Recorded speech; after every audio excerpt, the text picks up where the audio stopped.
हाँ जी, कूलाम के नियम से गाउस के नियम को व्युत्पन्न करना है, यानी कूलाम के नियम का उपयोग करते हुए गाउस का नियम भी सिद्ध करना है। तो अब इसको करें कैसे, दिमाग में कैसे याद आए कि हम इस डेरिवेशन को कंप्लीट कैसे करें, किस तरीके से अपन कूलाम नियम का उपयोग करके गाउस के नियम को सिद्ध करेंगे। तो इसके लिए क्या क्या सोचना पड़ेगा, पहले आप इस हेडिंग को पढ़ेंगे, कूलाम के नियम से गाउस के नियम की व्युत्पत्ति।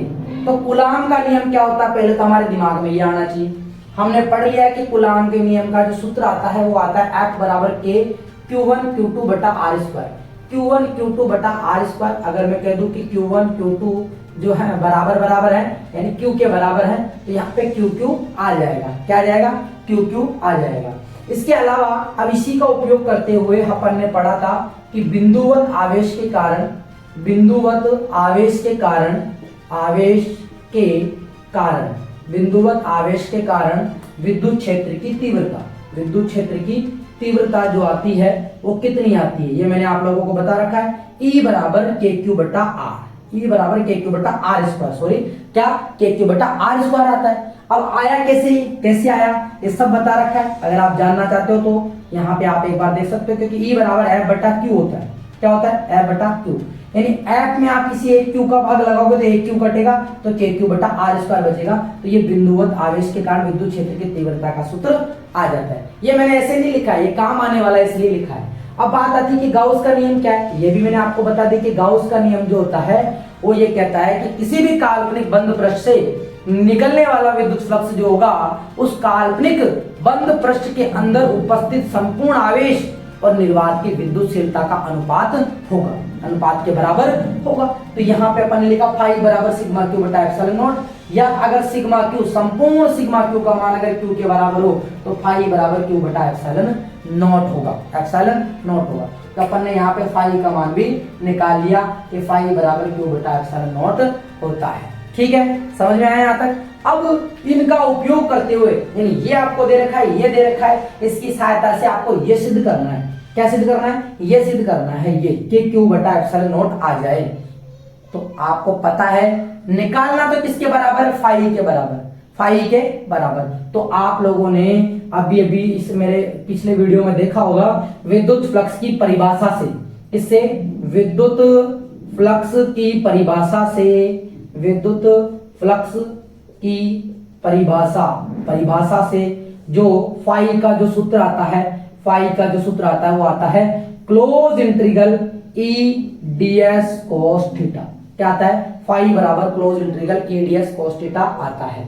यानी इस सूत्र का उपयोग करते हुए और इसी में अपन कूलाम का नियम सिद्ध, कूलाम के नियम से आने वाले विद्युत क्षेत्र का मान रख के और फाई बराबर ये लाएंगे, फाई बराबर ये लेकर आएंगे, तब जाकर ही कूलाम के नियम से गाउस का नियम सिद्ध हो पाएगा। तो हमारे सामने यहाँ पे समस्या है कि ये थीटा कितना होगा, ये ds कितना होगा, ये E कितना होगा। तो इसके लिए मैं क्या करता हूं, मान लेता हूं कि एक बिंदुवत आवेश है Q, यहाँ पे चित्र आप लोगों को दिखाई दे रहा होगा अच्छे से।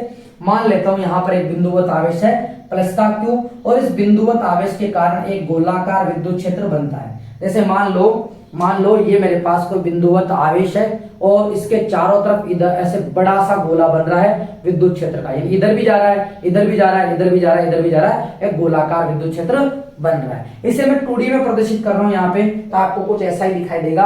और इस गोलाकार की जो त्रिज्या कितनी है, r। अब इस गोले के पृष्ठ पर यहाँ पर एक बिंदु P लेते हैं, जहां हमें पहले तो अपने को क्या पता लगाना है कि विद्युत फ्लक्स का मान, यहाँ पे कोई काल्पनिक बंद पृष्ठ मान लेते हैं या अल्पांश मान लेते हैं। क्या मान लेते हैं, अल्पांश। ये अल्पांश कितना है, ds, ये अल्पांश कितना है, ds। इस अल्पांश पर इस आवेश के कारण जो विद्युत क्षेत्र की दिशा होगी वो होगी इसके लंबवत, यानी बाहर की ओर। ये आप लोग जानते हैं, ये मैंने बता रखा है पहले से कि धनावेश के कारण विद्युत क्षेत्र की दिशा बाहर की ओर होती है और ऋणावेश के कारण अंदर की ओर होती है। तो यहाँ पे धनावेश के कारण जो है बाहर की ओर, तो इस अल्पांश पर विद्युत क्षेत्र की दिशा किधर जाने वाली है, बाहर की ओर जाने वाली है। किधर जाने वाली है, बाहर की ओर। क्यों, क्योंकि मान लो गोलाकार बड़ा बन रहा है, तो अगर विद्युत क्षेत्र बाहर की तरफ निकल रहा है तो हर बिंदु से क्या जाएगा, लंबवत। अगर मैं यहाँ पे अल्पांश लेता तो विद्युत क्षेत्र की दिशा सीधी ऐसे जाती, यहाँ लेता तो यहाँ जाती, यहाँ लेता तो यहाँ जाती। मैंने अल्पांश यहाँ पे लिया तो विद्युत क्षेत्र की दिशा इसके लंबवत इस दिशा में जाएगी। नेक्स्ट, ये जो क्षेत्रफल है इसका क्षेत्रफल सदिश किस तरफ आएगा, इसके लंबवत, क्योंकि क्षेत्रफल सदिश हमेशा पृष्ठ स्केल क्या होता है, लंबवत होता है। अगर मैं इधर से देख रहा हूं तो लंबवत इधर, ऊपर से देख रहा हूं तो लंबवत इधर, इधर से देख रहा हूं तो इधर। इस तरीके से ये विद्युत क्षेत्रफल सदिश भी इसके क्या होगा, लंबवत होगा। तो ये जब दोनों ई और डीएस दोनों एक ही दिशा में जा रहे हैं तो ई और डीएस के मध्य बनने वाला कोण ही तो होता है थीटा। तो यहाँ पे थीटा का मान कितना है, 0 डिग्री। थीटा का मान कितना है, 0 डिग्री। ये बात हमें पता लग गई। तो यहाँ पे अपन रखेंगे थीटा बराबर 0 डिग्री। तो फाई ई बराबर क्लोज इंटीग्रल ई डीएस कोस 0 डिग्री। कोस 0 का मान कितना होता है, 1। कोस 0 का मान कितना होता है, 1 होता है। तो यहाँ पे अपने पास आ जाएगा केवल ई डीएस। क्या आ जाएगा, ई डीएस। तो फाई का मान कितना है, क्लोज इंटीग्रल ई डीएस। विद्युत क्षेत्र जो है यहाँ पे आप देखो समाकलन के अंदर ई डीएस रखा हुआ है। तो समाकलन ये कहता है कि जो भी कांस्टेंट है ना, जो भी कांस्टेंट उसे तो बाहर निकाल दो, क्योंकि उसका समाकलन नहीं होता है, उसको बाहर निकाल दो। सबसे पहले अपन कांस्टेंट पता लगाते हैं। तो इसमें जो कांस्टेंट है वो है विद्युत क्षेत्र ई। कौन है, विद्युत क्षेत्र ई। विद्युत क्षेत्र ई कांस्टेंट है, तो इसे अपन क्या करेंगे, बाहर निकाल देंगे। और यहाँ पे समाकलन होगा केवल डीएस का। समाकलन किसका होगा, डीएस का। अब ई कांस्टेंट क्यों है, क्योंकि प्रत्येक आर दूरी पर, यहां से आर दूरी पर, यहां से आर दूरी पर, यहां से आर दूरी पर, सभी दूरी आर है। तो विद्युत क्षेत्र की तीव्रता का मान सभी बिंदुओं पर कैसा आने वाला है, समान आने वाला है। कैसा आने वाला है, समान। तो सभी बिंदुओं पर समान आएगा, इसीलिए कांस्टेंट आता है। अब बात आती है कि क्लोज इंटीग्रल डीएस का मान कितना होगा। ये अल्पांश आप देख रहे होंगे, डीएस छोटा टुकड़ा, एक छोटा टुकड़ा इसी के ऊपर। तो पूरा टुकड़ा जो जाएगा, पूरा टुकड़ा जो जाएगा ऐसे ऐसे ऐसे ऐसे, पूरा किसके ऊपर चलने वाला है, गोलाकार पृष्ठ के ऊपर चलने वाला है। तो गोलाकार पृष्ठ का पृष्ठीय क्षेत्रफल कितना होता है, तो गोलाकार पृष्ठ का पृष्ठीय क्षेत्रफल कितना होता है, गोलाकार पृष्ठ का पृष्ठीय क्षेत्रफल, पृष्ठीय क्षेत्रफल कितना होता है, 4 pi small R square. 4 pi small R square, क्योंकि ये गोला की त्रिज्या क्या है, आर स्मॉल आर त्रिज्या का, तो 4 पाई आर स्क्वायर। तो फाई का क्या फॉर्मूला बनेगा, यहाँ पे फाई बराबर बनेगा ई गुणा क्लोज इंटीग्रल डीएस की जगह क्या लिखूंगा अब मैं, 4 पाई स्मॉल आर स्क्वायर। यहाँ पे लिख दिया। अब ये ई क्या है, अभी तो मुझे सिद्ध करना है कि क्यू बटा एप्सिलॉन नॉट आना चाहिए। अभी आया थोड़ी है, सिद्ध थोड़ी हो गया। अब कूलाम के नियम का उपयोग करो। कूलाम का नियम उपयोग करेंगे। कूलाम के नियम से कूलाम बल का सूत्र निकाला, फिर बिंदुवत आवेश के कारण विद्युत क्षेत्र की तीव्रता का मान निकाला। तो ये बिंदुवत आवेश है, इससे स्मॉल आर दूरी पर एक बिंदु पी है जहां पर विद्युत क्षेत्र की तीव्रता का मान कितना होगा, ये जो मैंने लिखा है ये होगा के क्यू बटा आर स्क्वायर, के क्यू बटा आर स्क्वायर। तो ई की जगह अपन क्या लिखेंगे, के क्यू बटा स्मॉल आर स्क्वायर गुणा में क्या है 4 पाई आर स्क्वायर। आर स्क्वायर से आर स्क्वायर कट जाएगा, क्या बचेगा, के क्यू बटा 4 पाई, क्या बचेगा, के क्यू बटा 4 पाई। तो फाई ई बराबर के क्यू 4 पाई। 4 पाई को अगर आगे लिख दूं तो 4 पाई के क्यू आ गया। फाई का मान क्या आ गया, 4 पाई के क्यू आ गया। क्या ये आया है क्या, अभी तक नहीं आया। सिद्ध करते जाओ आगे, जो जो रख सकते हो वो रखो। यहाँ पे आप 4 पाई की जगह तो 4 पाई रखोगे, क्यू की जगह क्यू रखोगे, लेकिन के बराबर मैंने आपको कूलाम बल का सूत्र पढ़ाया था, तभी मैंने आपको बता दिया था कि क्या आने वाला है। तो यहाँ पे आप देखेंगे फाई ई बराबर 4 पाई, तो 4 पाई रहने वाला है।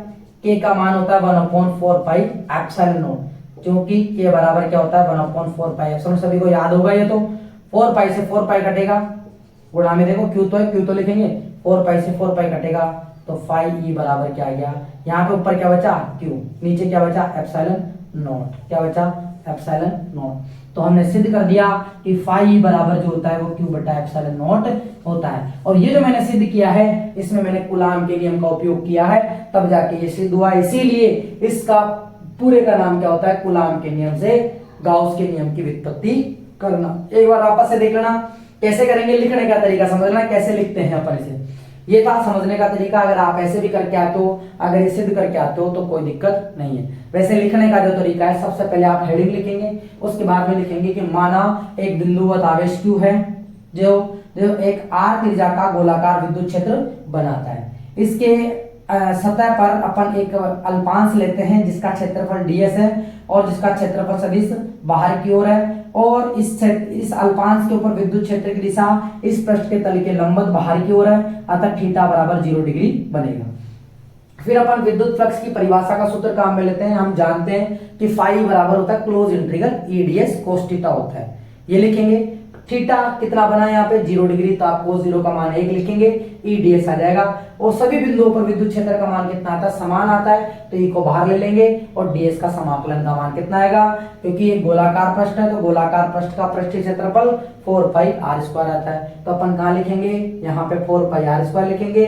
ई क्या है, ई बिंदुवत आवेश, यानी इसके कारण इस बिंदु पर इस विद्युत क्षेत्र का मान कितना होगा, जो अपन ने पहले लिख दिया था कि Q बटा आर स्क्वायर होता है। अपन लिख सकते हैं कि हम जानते हैं बिंदुवत आवेश के कारण विद्युत क्षेत्र की तीव्रता E बराबर KQ बटा आर स्क्वायर होती है। तो यहाँ पे लिखेंगे, लिखने के बाद में आर स्क्वायर से आर स्क्वायर कट जाएगा, तो फाई बराबर क्या आएगा 4 पाई KQ। लेकिन अभी तक सूत्र नहीं आया है,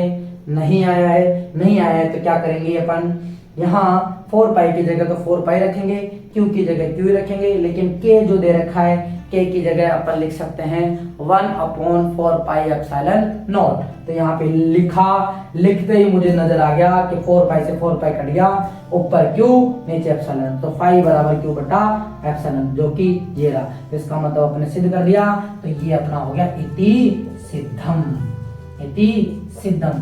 इस तरीके से आप कूलाम के नियम का उपयोग करते हुए गाउस के नियम की व्युत्पत्ति कर सकते हो।